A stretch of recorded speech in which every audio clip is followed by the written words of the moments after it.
Welcome back to Class Culture. How are you doing? It is still Sunday on the West, 11:30. Okay, but welcome back to Class Culture. This is the installment for Sunday, July the 11th, even though you might wake up and get it the next day. It's been a fun, busy day for Gigi, and that's how we roll over here in Class Culture. Welcome. If you're new, please subscribe, join, like, and share. I put subscribe and join first. That's more important to Gigi. Yes, like the video, of course, after you review the content, because obviously I haven't presented it yet. Not at the beginning of the show, no. But yes, I am pushing through the whole summer of 2021. I want minimum 100 members by the end of summer. So that's why I'm pushing that. Thank you very much. My name is Gigi Darlingz. Real face, real name down below on my channel. If you can't find me, hashtag Class Culture. It's that easy. So yes, today's word. And why is the devil always mad? Why is he? We're going to talk about Jeremiah 1:19. And he refers to his life in the whole book of Jeremiah. If you're not into it, get into it. If you haven't read it before, read it by yourself. Don't use the Bible as this magical thing where you can only touch it and look at it on a day once a year when anybody refers to it. No, you got it at home. It's with you all the time. This is how we do. If this is your first a word of worship, stand by.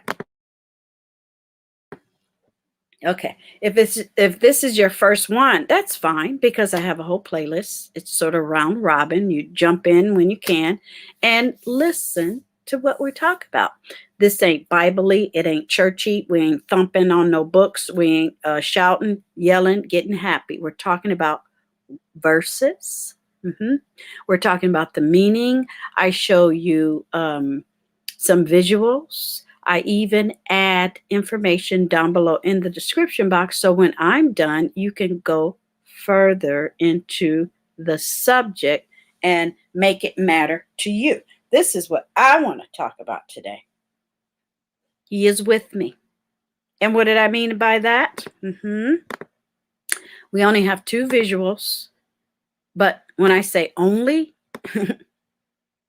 pay attention. Okay? Have I not commanded you? Meaning, haven't I told you already? And that's the same thing you see behind the screen. Be strong and courageous. Do not be afraid. Do not be discouraged. For the Lord your God will be with you wherever you go. So that's the NIV version. Okay? Haven't I told you already? What are you worrying about? Where's the strife? Where is the concern? Now, if you're in your car and you're almost on E and you're on the highway and it's backed up, you can worry about stuff like this, but that's not what we're talking about. I never have to be worried about any human being or matter and not trust, not have faith in the fact that he got me. Worried about what? And people often come to Gigi. Let me talk to you. People often come to me and say, "Oh wow, you're so confident. You're so collected." I had someone once say that to me on a panel that he lost the channel and supposed to be a pastor. You didn't recognize it, and that's when I said, my hearts of gold, class culture, and everyone else welcome. We need this. I need it because guess what? It's not happening over anywhere else. Have I not told you already? Be strong and courageous. If somebody can't recognize your strength and your courage, it's the devil. It's a demon. You should already know. Do not be discouraged, for the Lord your God will be with you wherever you go. He here already. He got me. Now that's one way of saying it, right? Here is another one. Oops, here we go. It's interesting the different interpretations, but it is what it is, right? Wait a minute. Let me put this up here. Stand by for a second. Take a peek. Hold on.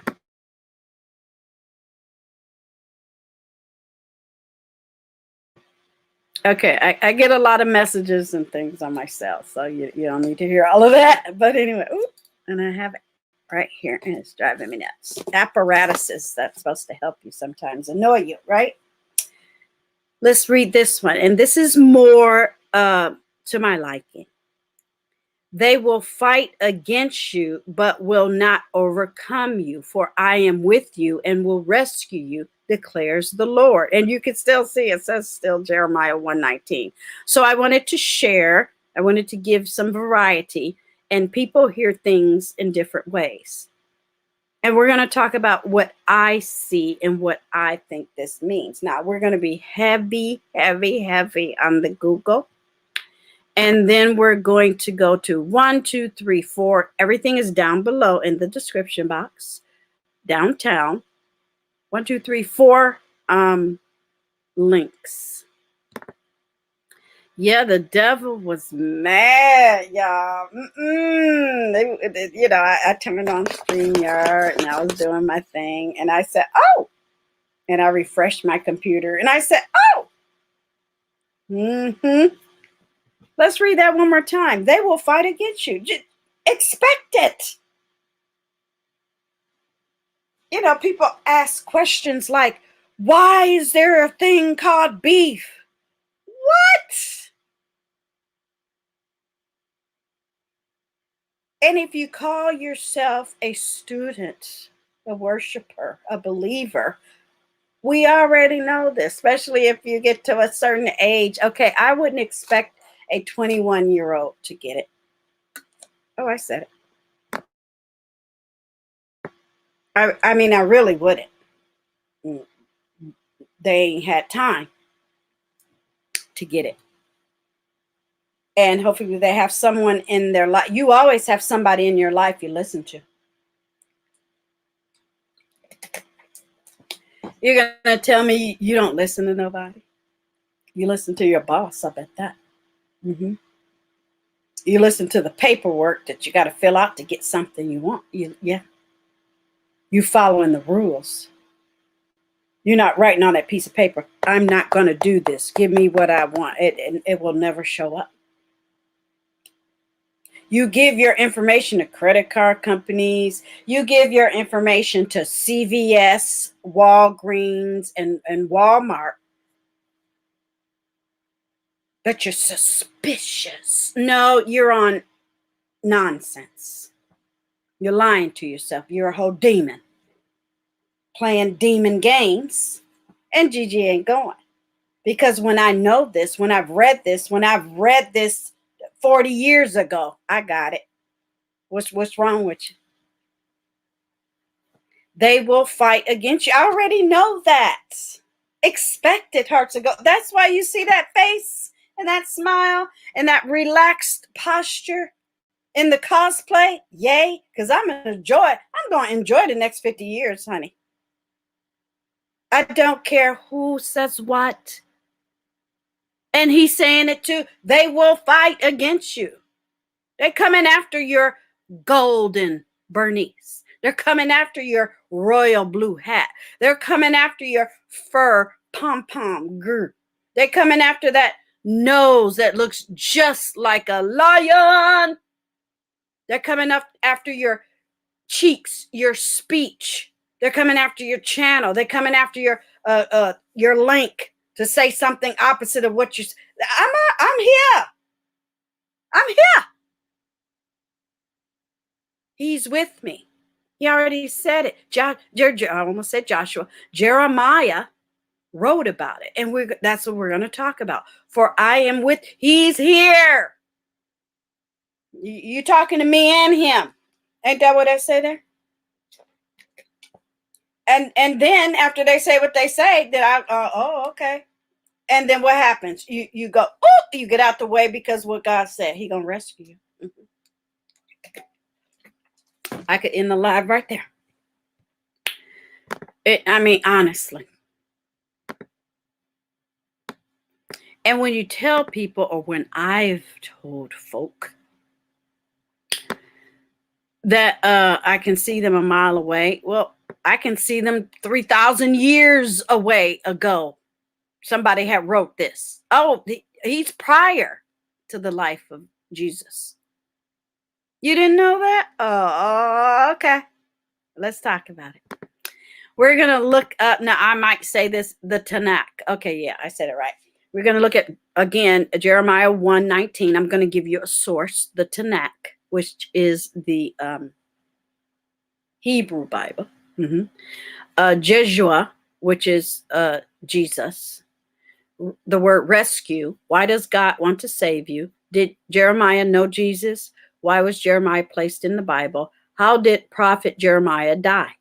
Then we're going to go to Bible Hub, Hebrew for Christians, Wikipedia, and theologyofwork.org. Yeah, this phone is going to drive me crazy. And I have to, it is what it is. I have an international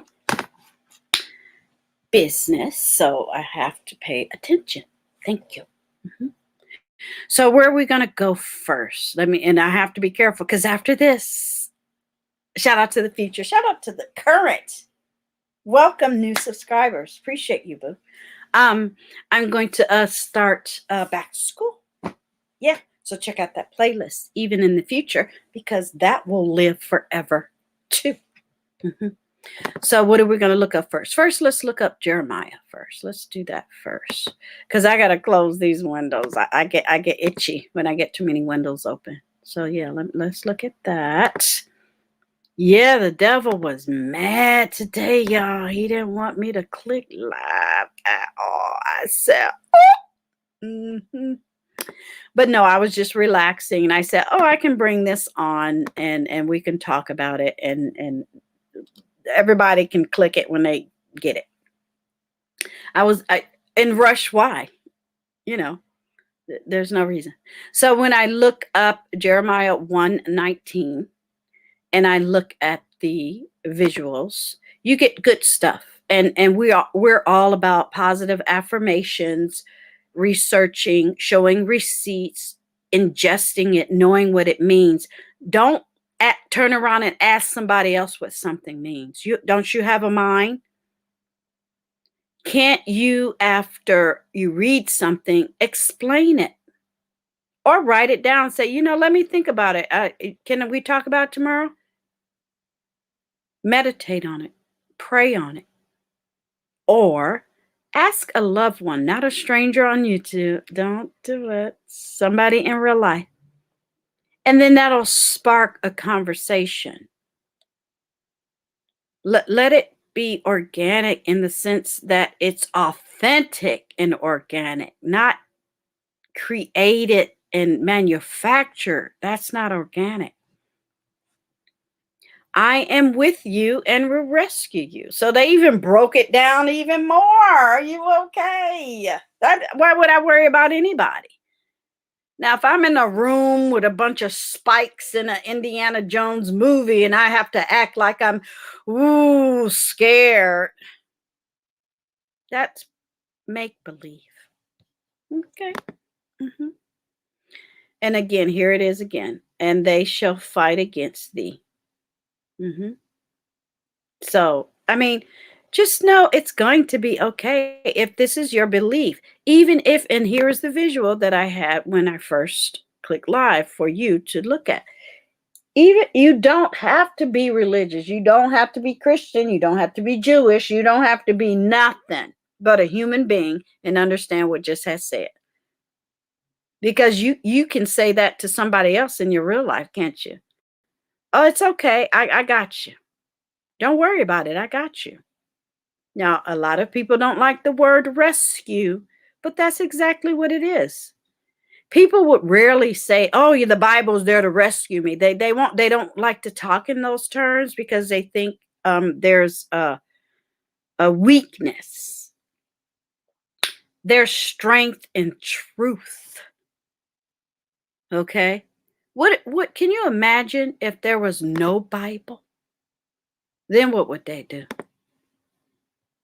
Crazy, right? Mm-hmm. Everything in every society, every civilization has its start in truth and understanding and righteousness, whether it's Bible-y or not. Okay? So let's look the Google search again when you just look at information. Let's start here before I scroll or pull it up. And they will fight against you, but they will not overcome you, for I'm with you to deliver you. So if you don't like the word rescue, use deliver. I could care less which one it is. So, and then I'll pull this up just to show you. But when I saw the word deliver, I said, okay, maybe somebody might like that better.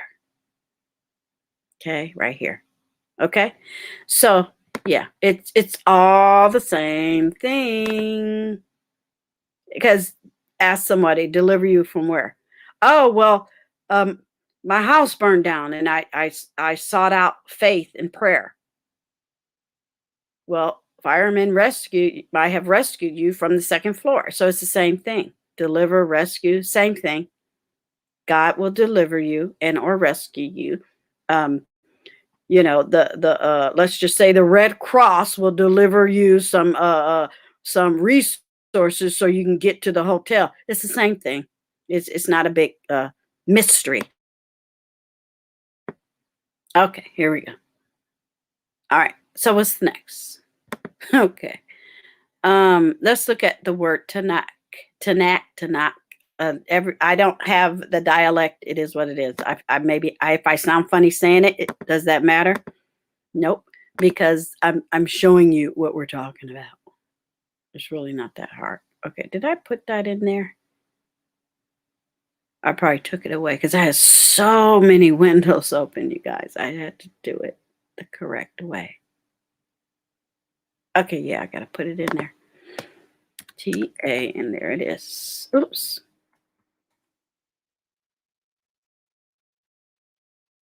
Okay, yes.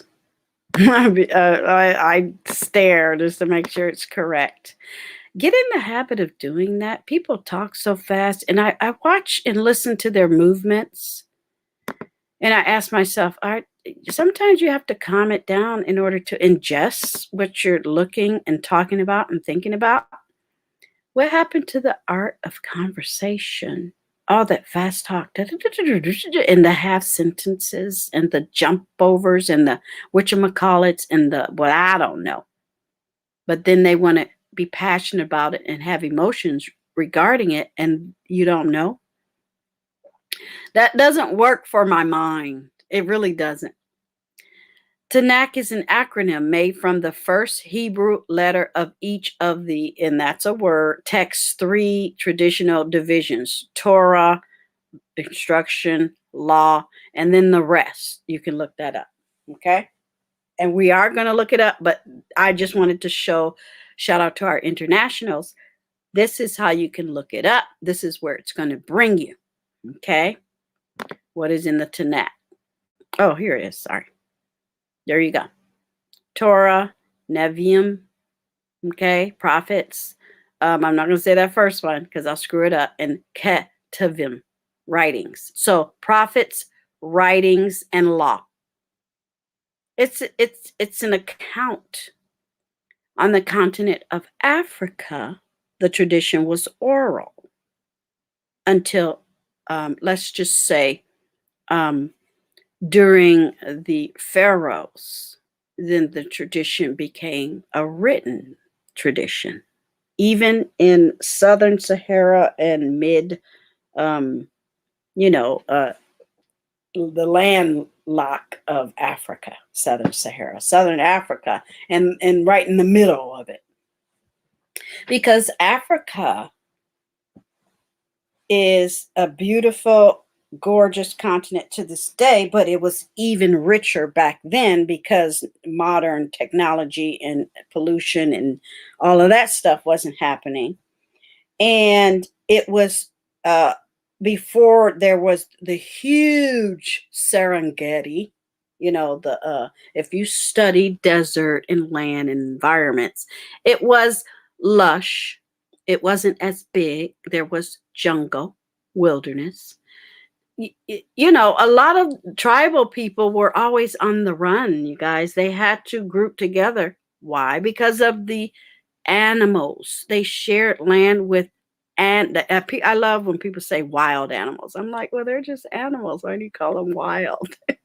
We're wild animals too. We all share planet Earth. They're animals, mammals. Okay.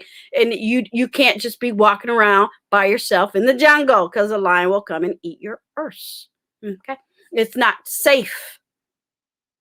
Okay. So even way back, maybe we'll talk about the writings and the oral traditions. They really didn't have time to write things down like that and sit around and build schools and things like that. It was more of a ritualistic culture. Okay. And as the different cultures and communities band together, worked together, fought together, came together, people started taking account to make it better. Okay. So I just had to add that in, and I spoke slowly and clearly. Okay. Yeah. Because people want to say, let me put this back up. People want to say certain cultures were savage. Why? Because they didn't have books and cement buildings that built whole coliseums that caused people to hate and kill on religious folk, and had wars against other cultures, and had gladiators, fingers in the air to kill each other. That's barbaric. Yeah, it's all, let's just say, a ball of wax. It's about where you would want to exist. When I read about Rome and the time of Jesus and the time of Jeremiah, the Babylonians fighting and killing and burning stuff down, I'm like, and that ain't civilized to me. Now, the royals and the academics and the philosophers, okay, yeah, maybe. But guess what? You had to look a certain way, and you had to be born in a certain family. It wasn't that fun. No. And there wasn't a lot of Africans being enslaved either. Okay. Yeah, pay attention. I know that was a lot. But this is down below where you can read it. This should be a lot, shouldn't it? It should be a serious conversation. I think so. That's why the devil stay mad. Okay. So let's look up, and I might even be pronouncing it wrong. Yeshua. I think it's right. Right? Here, I'll pull it up, and then I'll see, because the more I pull things up, you guys, the more space I have up here, and it won't be so slow. Okay, let's do the pronunciation. And I knew it was going to do that. It took me to see that they be messing with me. All I got to do is pull up my phone. So let's get rid of that, and I'll come back to you. And I'll pull up my phone. Let me see. I really have to fix my phone every time I don't type on it. I could count to 5 seconds and it goes back, and I can't figure out how not to have it so quick like that. I thought I put it on 10 minutes, but it doesn't pay attention to me. Oh, I still have it on. Good days. Okay. So YESHUA, pronunciation. Okay, here we go. Let's see what it says.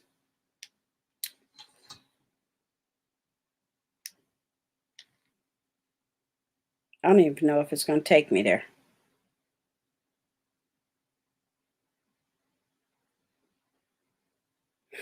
Devices are really odd.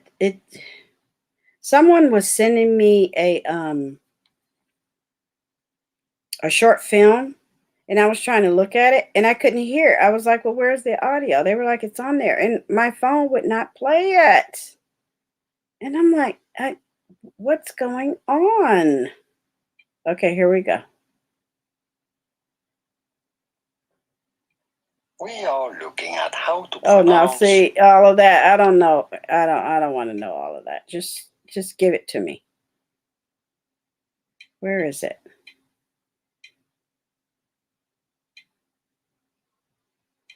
I just want to say it. Let me listen to it, y'all. Hold on. Let me listen to it, because I don't want nobody to strike me. Hold on.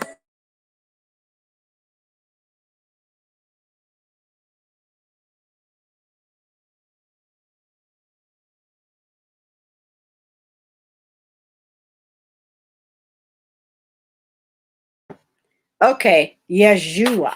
Yeshua. I say it fast. Okay. I remember, I studied theology, so I remember it. So I just want to make sure. Yeshua. Okay, and you could look at it up at the same time. It's a common alternative form of the name that in later books of the Hebrew Bible and among Jews of the Second Temple period. The name corresponds to the Greek spelling from, I'm going to say that, from which the Latin that comes from the, all of that's Jesus. Literally, it means Jesus. Okay.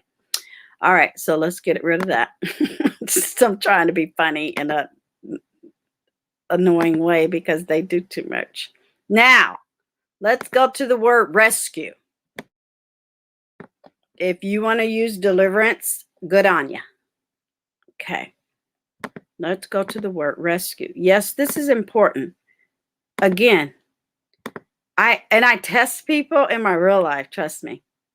I'll say, what is the definition of rescue? And a lot of people cannot answer it. If the first word that came to your mind was to save someone, excellent. Excellent. From a dangerous or distressing situation. Dangerous or distressing, meaning if it's bothering you, okay, or if it would harm you or hurt you. And I'm not talking only wound, bullets, knives. I'm talking heart, emotion, thought, betrayal, hurt. Somebody make you mad. Okay. Well, you should already recognize a situation where you would insert yourself. Some people like it like that. I would never. Okay. Rescue. And then an act of saving or being saved from danger or distress. So same thing, release, freeing, liberation. Okay. So that's easy, right? But my question is it? Why do people act the way they do if it's easy? Why are they afraid, skeptical, skittish, no trust, no trust, no loyalty, no faith? That would be my answer. But what's the next thing? Okay. The next, because people like to say, well, what is your definition of that? I just showed you. Why does God want to save you? Okay. So we're having a conversation. And it's a flow here. Now, I don't know if I wanted to open it up here. Why does God want to save you? Okay. So we're going to have a Webby. Oop. We're going to have a Webby. Oh, yeah, I see it. Sorry. It's really teeny tiny up here. We're going to talk about that. Are we? Let me see. That one. Okay, yeah, we're just going to talk here. Nope. That's not where I want it to go. Okay, sorry, it's at the top here. God desires all people to be saved, and these verses explain that there is only one way for them to be saved. So you can go farther with your research. That's why I wanted to put this in here, because some people say, well, why? Some people say he wants to save you to use you to help others. He wants to save you and use you to live a better life, to enjoy the natural things in life, the pleasant things, the joy, the freedom, the fun, the sport, the holiday, whatever you enjoy, the hobby, the cooking, the shopping, the painting, the sharing, the creating. Those are not distressful nor dangerous to you. It's helpful to others. Now you can hit the rest. Oops. But it's not about being saved. You see what I'm saying? That's the difference. Okay? We all deserve it. And he desires us to have it.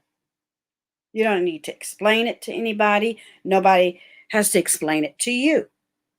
When you wake up every day or go to bed at night or come to your house or involve yourself in whatever you want to involve yourself in America, we can do that. You should have the freedom to do so. And in order to do that, how can we do it? Well, some people trust in the word of God. He is with me. That's what he has said. So back to Jeremiah. So that's why I enjoyed that. And I wanted to share that. You can go and explore that more. Okay. Did Jeremiah know Jesus? Now let's talk about Jeremiah. And then we'll go through the other stuff. Talk more about the verse. Now let's learn about him. A lot of people don't know Jeremiah. I was shocked to find out some people thought he was one of Jesus' apostles. And I'm like, no, it's okay. But no, he's not. It's impossible. How and why? Let me show you. No, ma'am. No, sir. Okay. He was a Hebrew prophet, former and author of a biblical book that bears his situation, da, da, da, da, da. And he was before Christ was ever born. He prophesied Christ's birth, or if that's his, Jesus's. Okay, I know 2 S's. His birth. And we're going to learn more about him. So when you go to the Britannica, shout out to the Britannica. I grew up on encyclopedias. It's even better if it's digital because you don't have to have a house full of digital books. I'm going digital. Okay? But did not prove strong enough to establish an empire because that's what he wasn't about that. He wasn't trying to establish anything. He had a very hard life. He was traumatized, and we're going to talk about that. How, why, and what happened to him. But that happens to people. But he had to be used by God to continue and to show and to share what he saw. That's why his book is in the Bible. Yeah, the books in the Bible, half of them don't have nothing to do with Jesus or didn't get there because they knew Jesus. Nope. A lot of people don't know that. But yeah, he talked about it. And here it says, I'm just reading at the top here. This is what I'm reading. I do not know how to speak in the letter to the Hebrews and lies behind words attributed to Jesus in the last, and you can read the rest. So he prophesied, he talked about it, but it was a very hard struggle for him to get his message across. Why? We'll talk about it. Okay? I like to know the who and the why and the where. Don't you? I mean, I do. Why not? Because it brings better understanding. It solidifies it in your mind, and you can wake up tomorrow and walk away and go, oh, I know all about Jeremiah. You can have a whole 5-hour live on YouTube about Jeremiah right now, just by clicking these links and doing your own research. You have to do your own research. Don't go by what somebody else has said. Or don't watch somebody talking about something and go, I don't know what they talked about. Well, research it. That's a part of learning. I do not trust anybody being smart that doesn't research. They are not smart. They're just listening and mimicking, trying to take the easy route into knowledge and understanding. It does not work that way. Your brain will be mush by the time you hit 40, 45, because you haven't actually done the work yourself. Did I come on here and say, click this, listen to me, and don't go any farther? Don't read anything. That's it. That's what I had said. No, and nobody can speak for me and or you. And you definitely can't speak for me. You wouldn't know where to start. So did Jeremiah know Jesus? Did I do that already? Oh, we're going to answer that on the link. On one of the links. So what's next? Why was Jeremiah placed in the Bible? Because someone might say, well, why did he make it in there? Let's talk about it. If he didn't know Jesus, then what's the point? Okay. In his early years of being a prophet, Jeremiah was primarily a preaching prophet, preaching throughout Israel. He condemned idolatry, the greed of priests, aka pastors, and false prophets and prophetess. Many years later, God instructed Jeremiah to write down these early oracles and his other messages. Now, take that for what you want. But something moved him to write it down. Good on Jeremiah. If something moves you to do something, do it. Write it, record it, digitize it, word it, save it, share it, produce it, record it, film it. We all have the right to do that now, right? We're just not, we're not in 650 year BC before Christ. We all in the digital world. I don't need nobody's permission.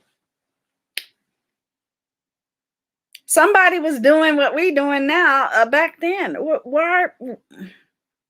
When you come across an ignoramus, you have choices. Some people say, oh, I just ignore them. Well, ignore them in a way where they don't get in your feelings. But if somebody else wants to cuss them out, tell them off, or throw the Bible at them, get out of the way. They different from you. I'm different from you. I'll handle that person how I want to. This is, even making these a word is how I'm handling someone, and they can't take it. It's called the devil. He condemned idolatry, the greed of priests and false prophets. Many years later, God instructed Jeremiah to write down these early oracles and his other messages. Okay, good for him. And you can do the rest of the research yourself. Okay, we're taking it step by step by step. And, you know, I'm on this new kick. So if you hear a growl, it's just the stomach being mad at me. When you go to sleep, you don't hear that. So it's not a big deal. I can live with it. I'm getting used to it. I'm way better than I was a week ago. How did Prophet Jeremiah die? And then we're going to look at the webs. I just want to get this out of the way. Let me see. How did he die? And that one. Okay, good. Yes, I'm on the right one. Okay. Very interesting story. Because people gloss over some of these stories. It's amazing how many stories are actually in the Bible. We ain't even talking about religion right now. Really, honestly, we're just talking about a man that you'll find out what he was about in a minute, and why it was important for him to be in that whole book, almost an encyclopedia, right, of what had happened regarding the same subject. Okay. He probably died 570 BCE, according to a tradition that is preserved in extra biblical sources. He was stoned to death by his exasperated fellow countrymen in Egypt. Okay? Okay? Stoned to death. Now, it also talks about his role in Babylonian captivity. Okay, so he had a really hard life. And we're going to talk about what he witnessed in his life and why it's important. Why was he called the weeping prophet? The difficulties he encountered, as described in the book of Jeremiah and Lamentation, have prompted scholars to refer to him as the weeping prophet. Jeremiah was guided by God to proclaim that the nation of Judah would suffer famine, foreign conquests, plunder, captivity in a land of strangers. Okay. Here it talks about the main message. Okay. As a prophet, Jeremiah pronounced God's judgment upon the people of his time for their wickedness, because he was surrounded by a bunch of bad people, a bunch of bad actors. But it didn't stop him. He even lost his life. He was concerned especially with false and insincere worship and failure to trust Yahweh in national affairs. So he held everybody accountable. He denounced social injustices, but not so much as previous prophets, such as Amos and is that Micah? Yeah. Every time I do that, okay. Every stretch. Ooh, that feels good. Okay. I'll move in my elbow as the crack child. Now we will go back. I'm taking a picture of this because I do want to go back and talk about Amos and Micah. But yeah, he witnessed a lot. He went through a lot. But did it stop him from talking about what he loved and believed? Nope. It did not. So now it's time to look at the Webbies. Let's go to BibleHub.com. Okay? And that's important too. These people had way less than we did. And they still kept it 100. Right? Okay. Now it's way at the top. It's right here. There's so many different versions that you can check it out. But I like to give you resources. They will fight against you. We already said that. But against you, but will not overcome you. It's there. For I am with you and will rescue you or deliver you. Okay? So that probably felt good for him to know that, write it down, walk around with it in his sack or however he walked around with his writings. Right? Because he had to, what? Spread the word. Why did he spread the word? Or why did he need to do it? Let's talk about it. So that is everything I'm sharing with you is down below in the description box. Okay? So what's next? And I am going in order. I have to make sure I am. Hebrew for Christians. Yes. Because you're like, well, why is he doing all of this? Well, here, let's talk about it. I'm looking at the, sorry, I'm looking at the, okay, Hebrew Bible. Nope. I think it's here. Okay. I'm looking at the little tab, and you know they have how they have little icons or whatever they call those. I have to be careful. So Jeremiah and Jesus, warning, lament, and comfort. Okay. So the prophetic reading comes from the prophet Jeremiah, who was an eyewitness to the destruction of the first temple and the subsequent exile of the Jewish people. How distressing was that? I'm trying to highlight it. It won't let me. Let me read it again. Where you see Jeremiah and Jesus. Now, Jesus wasn't there, but he, what? Prophesied about him. Warning, lament, and comfort. Prophetic reading comes from the prophet Jeremiah, who was an eyewitness to the destruction of the first temple. Wouldn't you love to talk to him? I would. And the subsequent exile of the Jewish people. The Babylonians came in and messed it all up. It was torture to him. He just, I think he was just a little bit, he lost it. But he had his wits about him. And he just could, I don't think I would have got over it either, Jeremiah. And he got stoned for trying to tell these folk that what you're doing is wrong.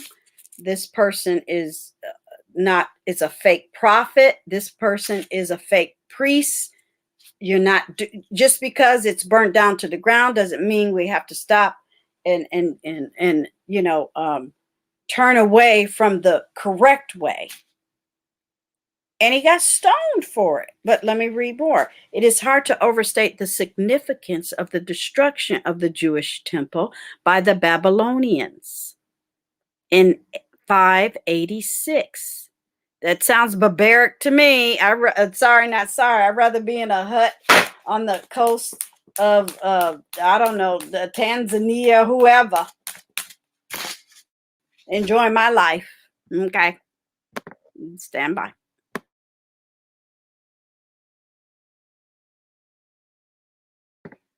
Okay, I'm back. All right. It is what it is. It's demolition and the exile of Judah is perhaps the central calamity of the entire Tanakh.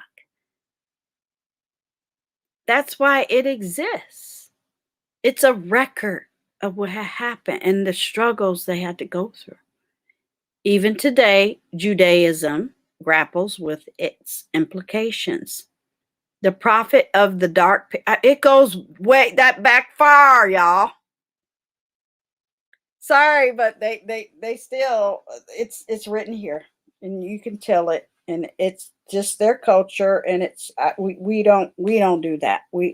I don't want to live a life of all you do is that all day and don't have any fun, and you have to wear your hair a certain way and all of that. I am not making fun or making light of it. I'm just saying they holding on to that. They said it right here. They hold on to that, and to this day they still fighting. And I'm like, sorry, I'll take African for 200, Alex in heaven, every time, every day, because that's too much. But here it is. But I get it. And I understand Jeremiah. And what's important to me about his story is he prophesied Jesus is coming. And he had a very hard life. And he saw something very traumatic happen to him in his faith. And to this day, people are still connected with that. To this day. You see it on CNN. The prophet of that dark period of Jewish history was Jeremiah, sometimes called the weeping prophet. He was he couldn't do it. So if you feel, worship, and believe that God told him that he was there for him and he would rescue him, I'm okay with that too. He needed that. He was distressed. In many profound ways, Jeremiah prefigured the prophetic ministry of Yeshua, Jesus. Now, something just jumped in my mind. What was? I'm sorry. I remember thinking of this, but I didn't look it up before. But it would be interesting to find out.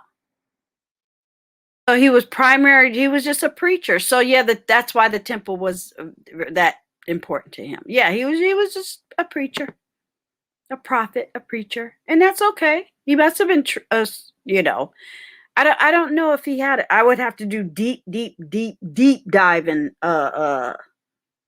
research if he actually worked there.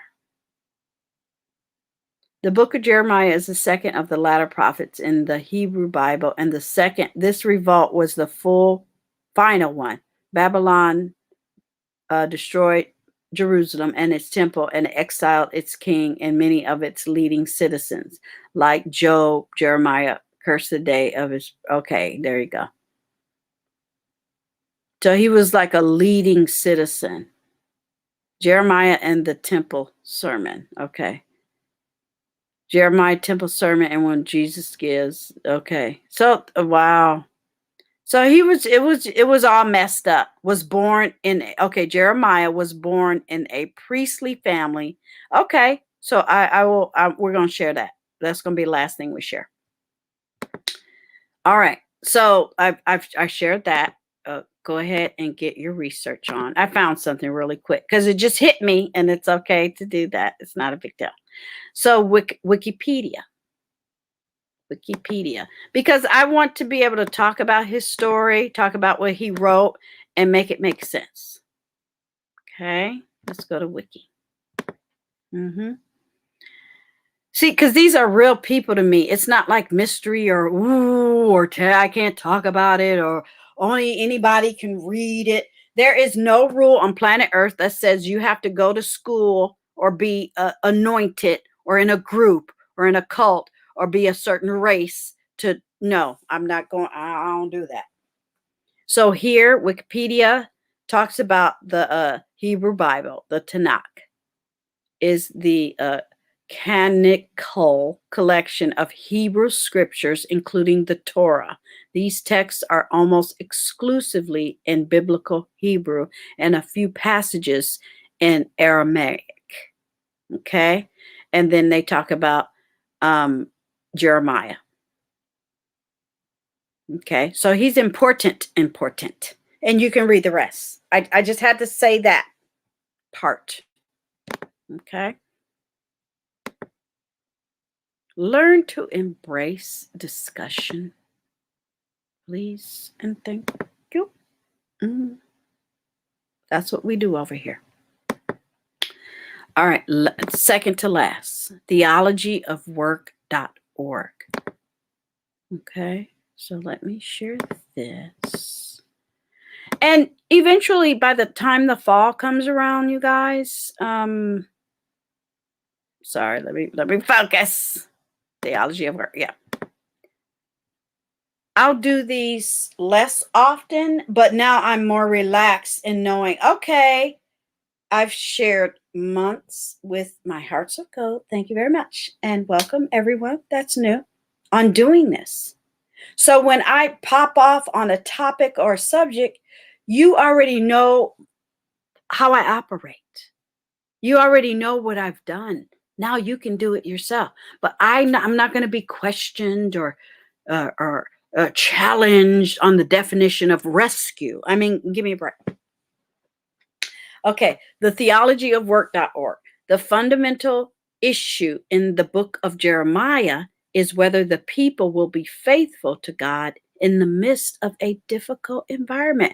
They lost their faith. He did not. And he got beat up for it. It's okay. You don't care. Think about it. This is what I'm thinking. If he felt like he was a righteous, just person and he felt these words were flowing through him from the heaven above, then he was a pretty special person. And if somebody is tapping me on my shoulder trying to help me when I'm on the wrong, and they know they were on the wrong, it ain't his problem if you're going to hell. He tried to help you. But what had happened was, where else is he going to go but try to save his people? Well, he was talking to the heathens. Obviously, somebody beat him up and killed him. Well, they did the same thing to Jesus. Very interesting, right? The prophet died, and the person he prophesies about died. That ain't civilized to me. Y'all can talk about Africa all y'all want to, and we ain't had none of that. We ain't got no books that talk about that. I'm just saying. The fundamental issue in the book of Jeremiah is whether the people will be faithful to God in the midst of a difficult situation. Jeremiah is concerned with faithfulness in every aspect of life. That's why I can read that one verse and go, I'm good. I'm good. Hey, Jeremiah. How you doing? Way back then. Shout out to the past and the future and the now. I get it. He's concerned with faithfulness in every aspect of life. Religion, family, military, government, agriculture, everything. That's why I listed a bunch of stuff. Everything. Hobbies, work, whether you're going to do the right thing, where you're going to drive correctly, where you're going to follow the law, where you're going to not speed, where you're going to pay your bills, whether you're going to be nice, whether you're going to lie, whether you're going to keep it 100. Now, God got me. We're called to be faithful to God in our work, but it's not easy to follow his way in many workplaces. Well, it's easy for me, but I like to watch people and say, well, it's just why are you trying to be bad on purpose? I don't understand it.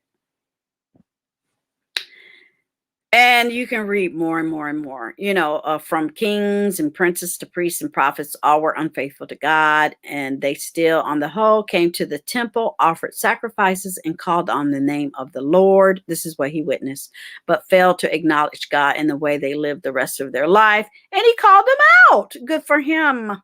But Yeah. There's a certain vulnerability. And nowadays we are a modern people. We know how to finesse. He was probably running around sad. He saw it burn down. Can you imagine? So I think that's it. And please go read the rest on your own. He was here at that's what I'm saying. He was in a whole crazy life. He was constantly in danger, yet he could see God's presence in most of the difficult situations. His perseverance reminds us that perhaps we can learn how to experience his presence in the most difficult times and in workplaces. And that's why I like this Weppy, because it's theology of work. People who you come in contact. Think about it. You really only come in contact with who? People you are related to and people you work with. Everybody else, you're probably nicer to them than you are these folks. Isn't that weird? But it's true. Now this new Webby, let me copy it, and we'll end on a good note. Well, sort of good, sort of kind of. I like his story. I like him. It's interesting. Yeah, that would make a good movie, right? Copy. Sorry. Give me a second. Give me a second. Hold on.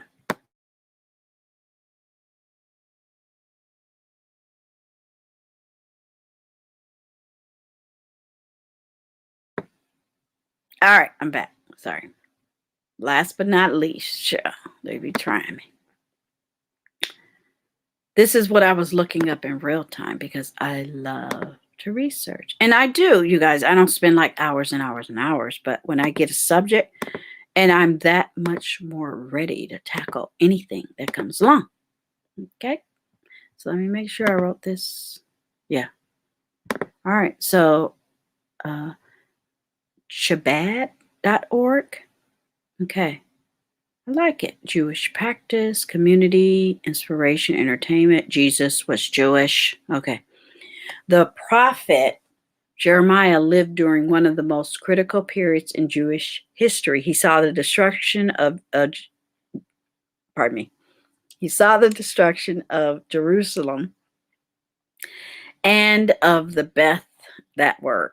After his warnings and prophecies fell on deaf ears, when the catastrophe came, he lamented. Oh, okay. Wow. The terrible fate of his people in the book of that, Lamentations. When we read that at the same time, he was a source of courage to the people by pointing out to them the path that would lead to their redemption. His prophecies were recorded in the book of Jeremiah, which also contains the important events of his life. And the reason why they were just, like we read, just exasperated, or he was talking to the baddies and it killed him. Right? And that's a time of war. Okay? He was born to a priestly family in that town belonging to the tribe of Benjamin. His father was the prophet as well. Interesting. This is interesting. He was still a young man when the spirit of prophecy came upon him. He was fearful to accept such a responsibility, declaring, "I'm still a boy." Wow. Interesting. But why is he important? Because I already said it. He prophesied Jesus, which probably gave people hope. One of his first missions was to go to the exiled 10 tribes of Israel, whose kingdom in the north had been destroyed by the Assyrians less than a century previously. Jeremiah brought them courage and hope and induced many of them to return to their native land. Interesting, right? Wow. I still wonder. It just seemed weren't all the priests involved in the temple. So can we safely say that that's where he worked and people came to hear the word and that's where they studied? Okay, that's cool. That's probably why it was so traumatic. They had to flee, you know. Interesting. I'm about to burp, sorry. I'm trying to hold it in. In a moving prophecy, Jeremiah reminded his people of their early history when, full of faith, they followed that. Oh, I like that. When you hover over that, that comes up. Okay. And it's also about lineage and who they knew, and this person begot that person, and the original tribes and all that other stuff. He pictured the loyalty of the Jewish people as a newlywed. Okay, now they're talking about his life. Okay. I was trying to see if it, okay, close your eyes. I'm going to the end. I was trying to see if they talked about how he died. Roam about the streets of Jewish and see now and know Jerusalem, and see now and know the search of its broad places. Okay, interesting. Many important events took place among the neighboring mighty empires with which rivaled for supremacy. So it's almost like an ongoing thing for people who believe. And if that's not your jam, I get it, but it makes sense. Now going back to the original, so sorry. Give me a second. I'm gonna make this big. Oh, okay. Here we go. Going back to this, because I wanted to save it for the end. I made the copy. Okay. As a prophet, he pronounced God's judgment. So he was think about it. Somebody constantly telling you. So that's probably the why he was stoned, because he just couldn't stop himself. Upon the people of his time for his wickedness, they were concerned especially with false and insincere worship. That's the part I want you to grab. That's what got him in trouble. He was pointing out the baddies, the con men and women, the wicked, not the good, the bad. He denounced social injustice, meaning if he saw a hungry family, he probably did some knocking on doors, running around town, doing what he was supposed to do. He was a good priest and prophet and was blessed with prophecy and was smart enough to read and write and to record. And that's the treasure in his work and in his life. And I get it. So yeah, I wanted that to be a part of what, yeah, because I was like, do we know people like that in our real life now? Yeah, I do. And I appreciate them. They might be a mentor. They might be just a good neighbor. They might be a nice person, a good coworker that got your back. Remember, read that they with me. And if I needed some help, they're there. And whilst all of this is going on and I'm experiencing the human existence, and if I feel like I don't want to worship and understand what Jeremiah was saying, God is already with me. He is with me. So no matter what happens, I'm never about trying to control what's happening. And I don't need to ask why, because I already know what's happening. You can guess why somebody's coming after you or lying on you or don't want to be your friend or want to harm you. And you're spot on sometimes. I don't care what anybody else thinks. I'll say, I can correct them and say, no, that's not it. And show my receipts, and you can go, oh, okay. I'm like, But really, honestly, we didn't even talk about religion, did we? We just talked about somebody that died for their beliefs. We know that place still exists today. They're still fighting over the same thing, to be honest with you. Or some of them are still struggling to get back to that land, to make it theirs. It's real. On the historical side of things, 2,000 years, that wasn't that long ago, of recorded history regarding what? Faith, writings, beliefs. God. Now, if you're not a member of any of those tribes, you can sit back and watch and understand it. But if you claim to be someone who believes it and claims to be a Christian and worships that, whether you were born in any of those cultures, that doesn't matter in the United States of America. Some places they won't even let you be a religion or a let's just say a choice of a religion. That you don't have a choice. But that's the great thing about being an American. You get to choose, and you can be a Taoist and read the Bible to see what they're talking about, the meaning. You'll be surprised. There are other cultures that have the same morality tales, or someone that might look and sound just like Jeremiah. Yeah, it's interesting, and I like it. He is always with you. Whether it's a good vibe, whether it's Mother Nature, whether it's karma, whether it's chi, whether it's just you don't believe in anything and you're just a good citizen, and you know that good will come to me because I don't put bad out in the world. And that's what I get from that. Just one more time. Just look at it.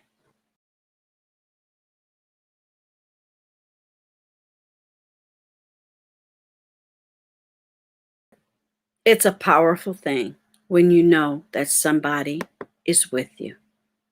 Thank you, Hearts of Gold. I love Jeremiah. Okay, I'm into Jeremiah. Maybe some people who aren't into Jesus or are not Jewish get into these characters in the Bible. It's a whole thing. It's a whole conversation, and I love it. Okay. And until next time, hit all the reminder buttons on all the upcoming shows. Please subscribe. You're going to find lots of things over here. Hit my playlists. Check out my information page. And until next time, bye!